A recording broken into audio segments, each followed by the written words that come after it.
هذه المشاركة فهي مشاركة كبيرة، يعني اللاعبين والمنتخب راح يلعب يعني كأس عالم كبير وكل شيء كيعرف القيمة ديال هذا الكأس، وإن شاء الله حنايا موجودين أننا ندافعوا على الوطن ديالنا وعلى راية البلاد ديالنا إن شاء الله.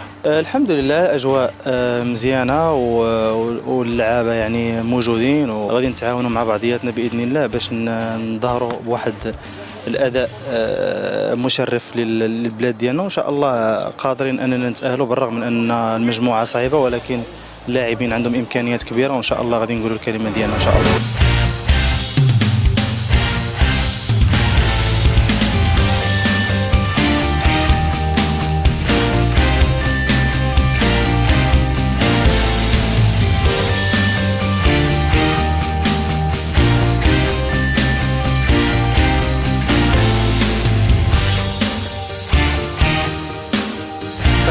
C'est une immense fierté, surtout à mon âge, j'ai que 18 ans.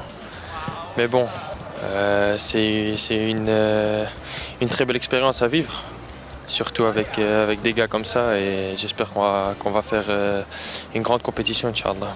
Oui, bien sûr, je suis très fier d'être marocain.